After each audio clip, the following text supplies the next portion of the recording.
Hola, bienvenidos nuevamente a mi canal de YouTube. Esta es la tercera sesión de nuestro seminario virtual sobre principios constitucionales de la tributación. Esta sesión se va a dividir en dos partes porque vamos a hablar del principio de la legalidad tributaria, que bueno, es un principio muy relevante, muy importante y por lo tanto nos va a llevar un poquito más de tiempo, ¿no? Solo a la ley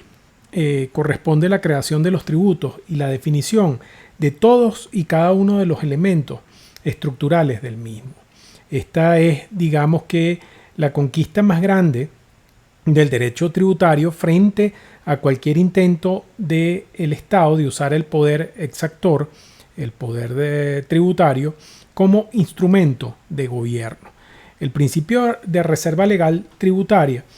en nuestro ordenamiento jurídico está previsto en la Constitución en los artículos 133 y 317 y es desarrollado por el artículo 3 del Código Orgánico Tributario, según el cual solo a las leyes corresponde regular con sujeción a las normas generales de dicho código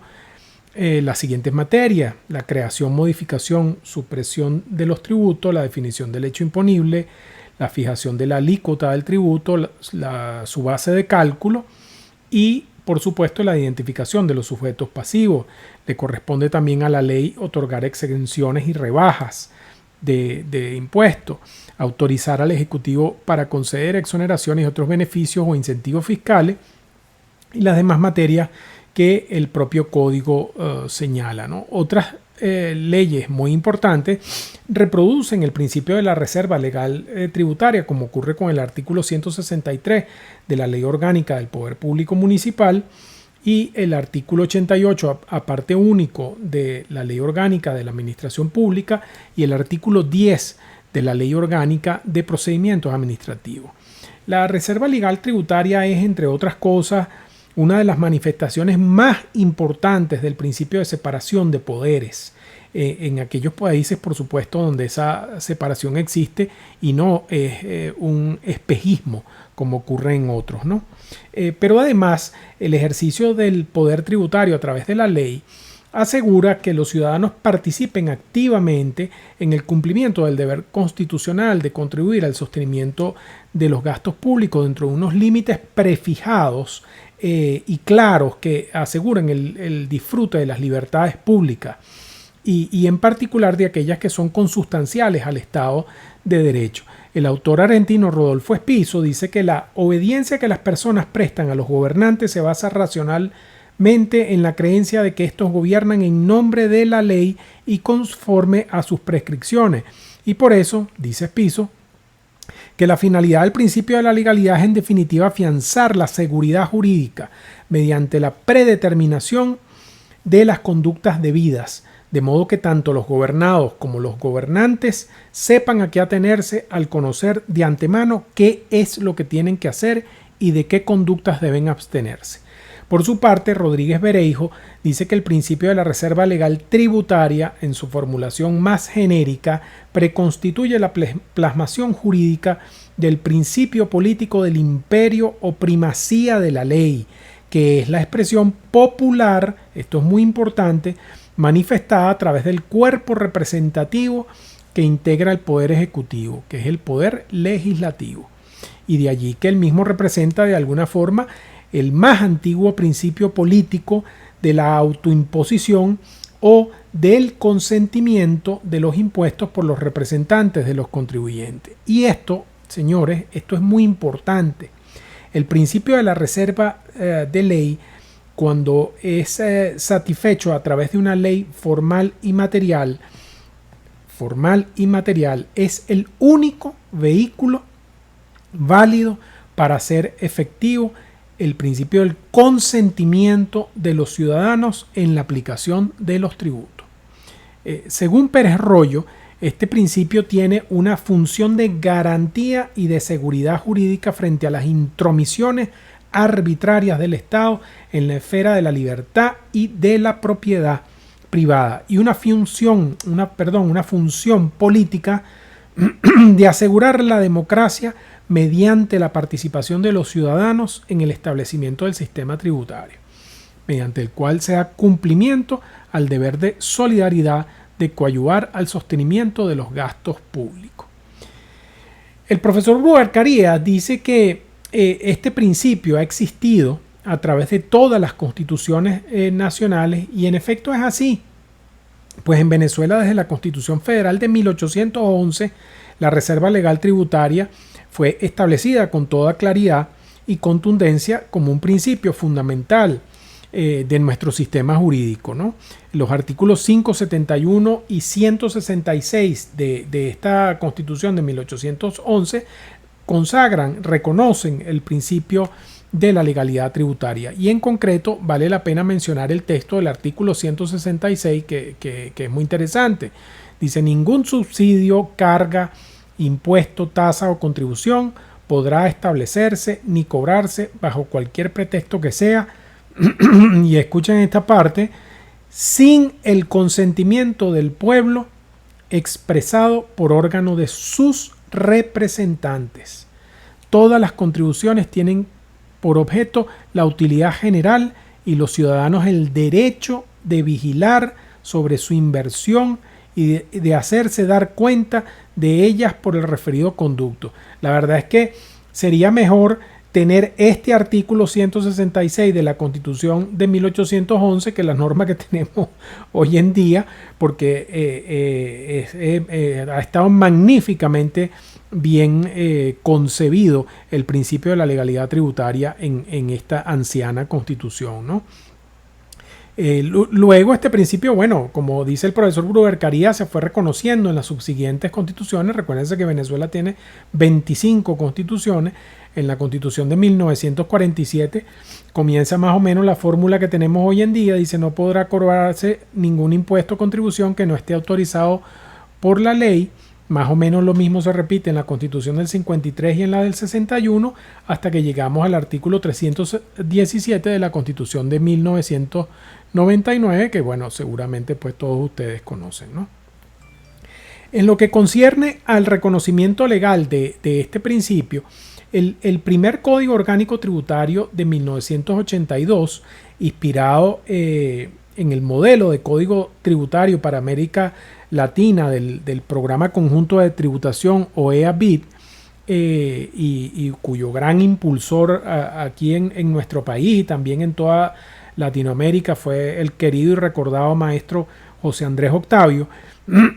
estableció en su artículo 4 que solo correspondía a la ley crear, modificar o suprimir tributos, definir el hecho imponible, fijar la alícuota del tributo y la base de su cálculo e indicar el sujeto pasivo, otorgar exenciones y otros beneficios, autorizar el Ejecutivo Nacional para conceder exoneraciones y otros beneficios, establecer los procedimientos jurisdiccionales y administrativos en cuanto estos significasen una limitación o regulación de los derechos o garantías individuales, tipificar las infracciones y establecer las respectivas sanciones,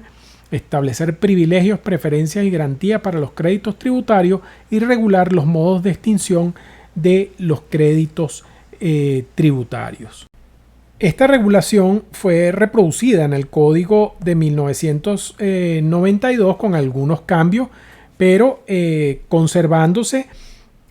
su esencia, ¿no? Este código incorporó, eso sí, dos importantes innovaciones, ¿no? La primera de ellas se refería a que el principio de reserva legal tributaria no solo significaba que la ley en general era la única capaz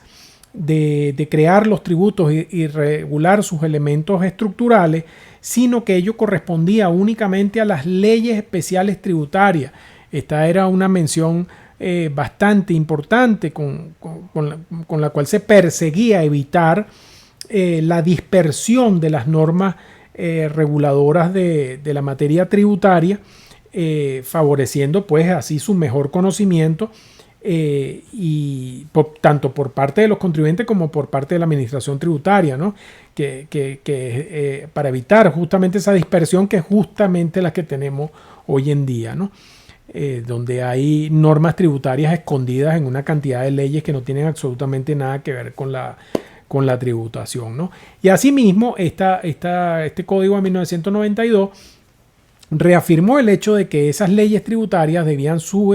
dictarse con sujeción al Código Orgánico Tributario. Esta parecía una mención tal vez redundante, pero era importante porque eso era necesario en aquella época, y creo que lo sigue siendo hoy en día, transmitir la idea de que el Código Orgánico Tributario es la ley marco, donde están los perfiles fundamentales a través de los cuales o con sujeción a los cuales debe ejercerse las potestades y competencias tributarias, ¿no? La segunda innovación consistió, y es muy importante, proscribir el pernicioso efecto de la deslegalización, ¿no?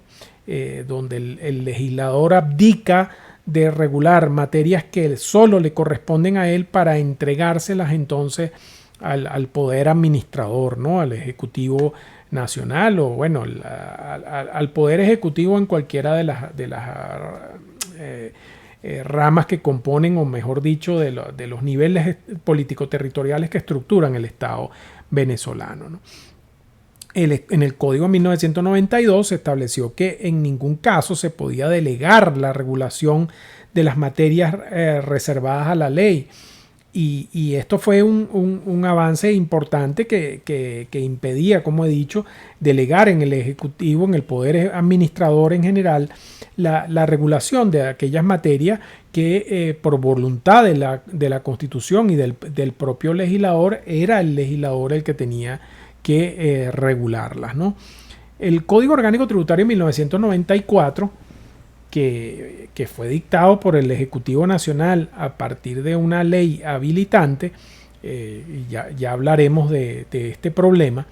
recogió igualmente el principio de la reserva legal tributaria sin mayores cambios con respecto al Código de 1992, pero eliminó la referencia a las leyes especiales tributarias, lo que sin duda es un retroceso. Hubiese sido muy provechoso que se conservara esa unidad del régimen jurídico de la tributación solo en manos de leyes especiales tributarias, y no, como he dicho, disperso en normas que no tienen nada que ver con el tema tributario, ¿no? En el ámbito de la prohibición de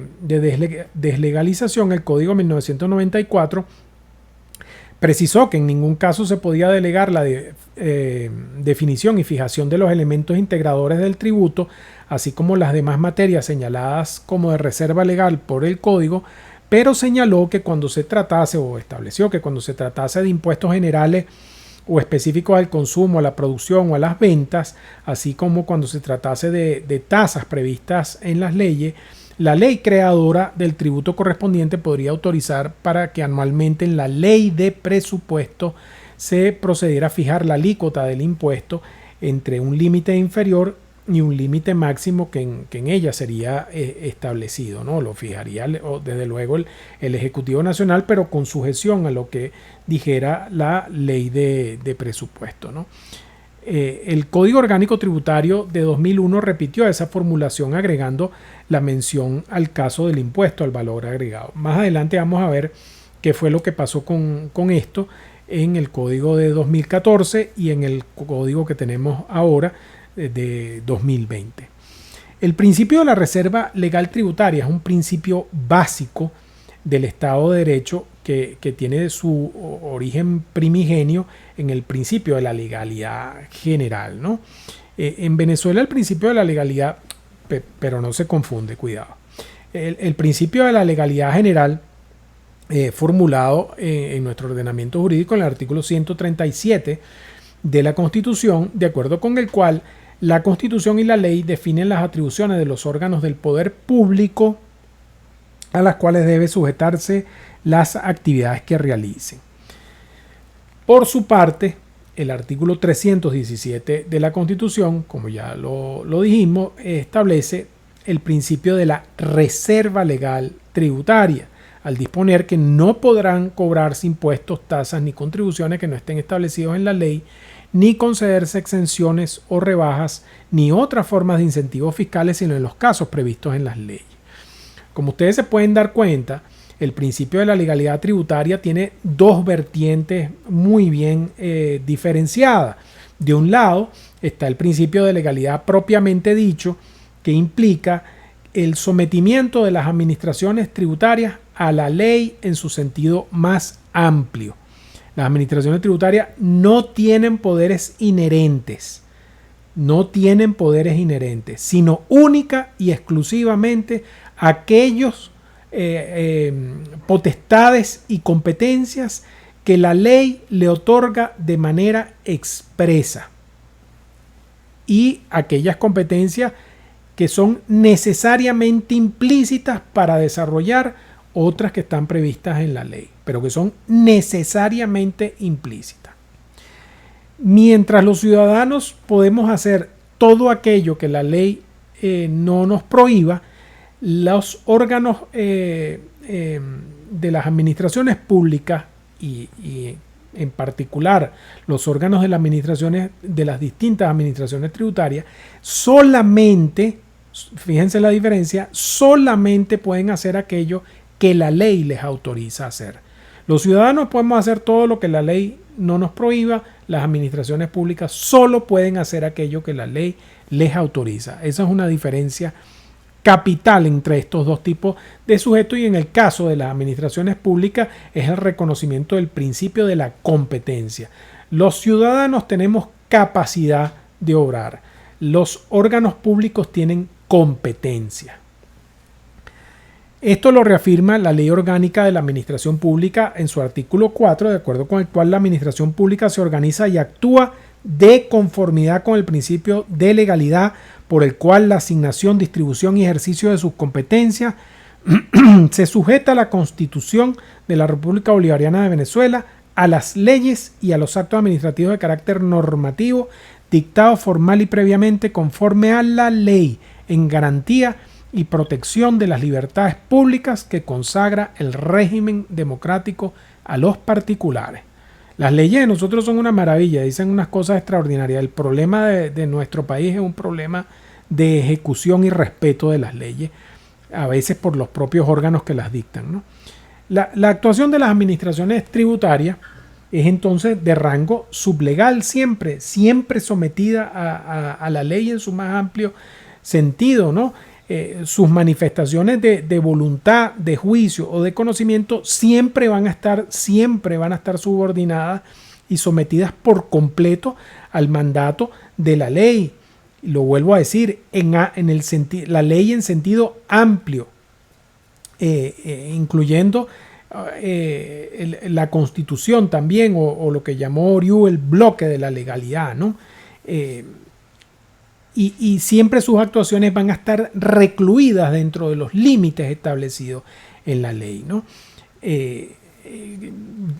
Vuelvo a decir, este principio de la legalidad, y como lo dijimos en la sesión dedicada a analizar el principio de supremacía de la Constitución, este principio de la legalidad incluye el respeto a la Constitución como norma suprema que se impone al resto del ordenamiento jurídico y a todas las ramas del poder público en cualquiera de los tres niveles político-territoriales que vertebran el Estado, ¿no? La administración solo ejecuta la ley y en ningún caso puede cambiarla ni desconocerla, salvo cuando lo hace para aplicar preferentemente la norma constitucional como disposición superior y rectora del ordenamiento jurídico. Aquellas materias en las cuales la administración en general y la tributaria en particular pueden emitir decisiones, juicios de valor o realizar constataciones, esas materias las define única y exclusivamente la ley.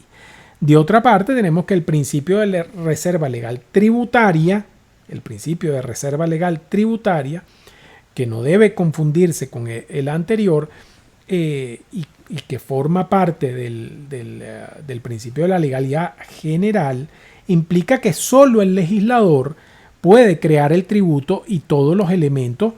estructurales de este, sin poder delegar esa tarea en otros órganos del poder público. Determinarse en un ordenamiento jurídico el principio de la legalidad y en especial el principio de la reserva legal tributaria tienen vigencia y aplicación efectiva, equivale tanto como establecer, ¿no? Equivale tanto como establecer si los individuos a los cuales se aplica ese ordenamiento jurídico son ciudadanos de verdad o son simples súbditos oprimidos por el poder omnímodo del Estado que actúa pues a su leal saber y entender, ¿no? La íntima conexión entre las libertades individuales y el principio de la legalidad se revela claramente cuando se tiene en cuenta las materias en las cuales este principio tiene mayor importancia, donde tiene mayor rigidez, que es en el caso de la definición de los delitos y las penas y en el caso de los tributos, porque estas dos instituciones tocan dos derechos fundamentales de gran relevancia recogidos en la Declaración Universal de los Derechos Humanos, en los artículos 3 y 17, que son el derecho a la libertad y el derecho a la propiedad. Tanto la definición del hecho imponible como del resto de los elementos estructurales del tributo, ya lo he dicho hasta el cansancio, es privativa de la ley. El artículo 3 del Código Orgánico Tributario se encarga de desarrollar este principio de la reserva legal tributaria establecido en el artículo 317 de la Constitución, y entonces como es natural, lo primero que afecta este principio es la creación misma del tributo, ¿no? Y en mérito del principio de paralelismo de la competencia, si solo la ley puede crear el tributo, solo la ley puede modificarlo o suprimirlo, ¿no? En definitiva, la creación o extinción del tributo es un ámbito exclusivo del legislador. Luego, el hecho imponible corresponde a la ley la definición del hecho imponible, es decir, como ya lo hemos definido,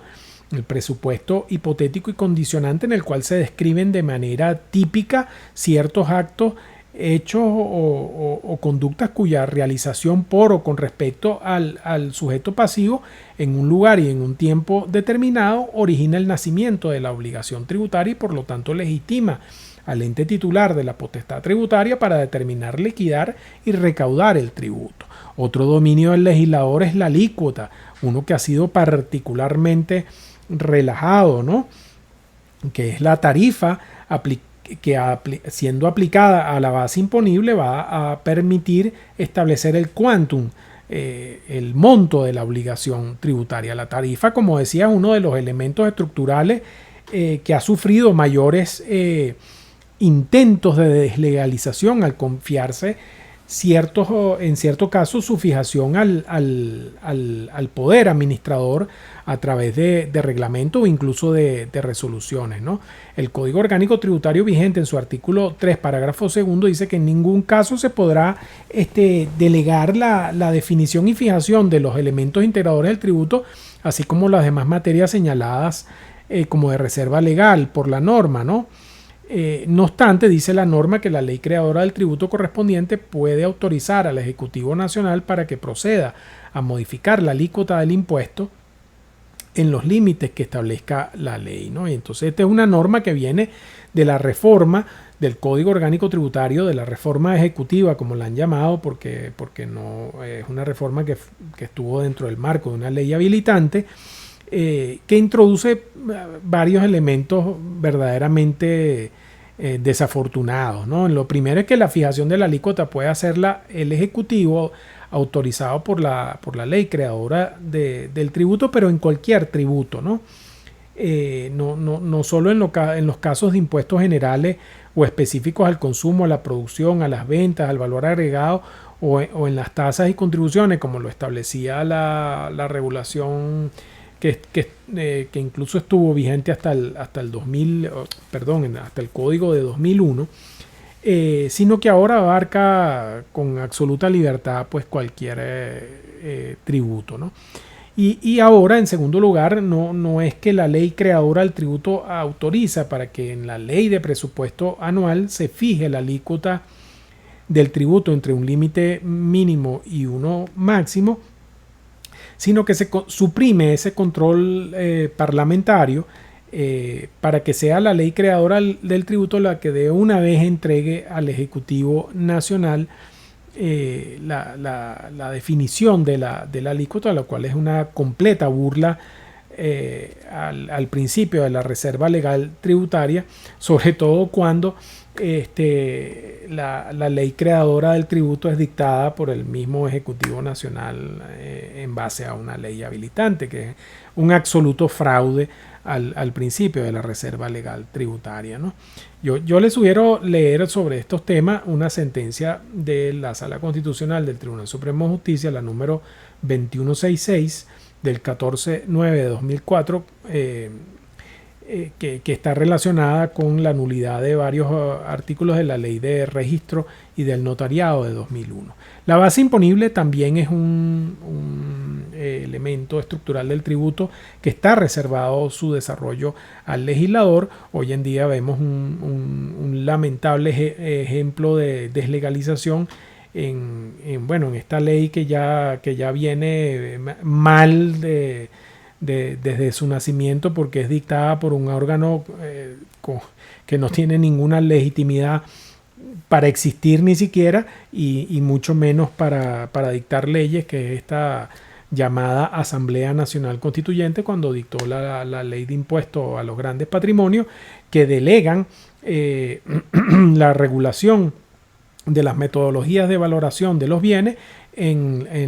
una resolución de la Administración Tributaria Nacional, cuando que esas metodologías de valoración van a afectar indudablemente la cuantificación de la base imponible, y por lo tanto han debido por lo menos estar sus perfiles fundamentales dentro de la ley, ¿no? Y bueno, en el marco de la absoluta de improvisación y desorden que existe en este país en la materia tributaria, pues dentro el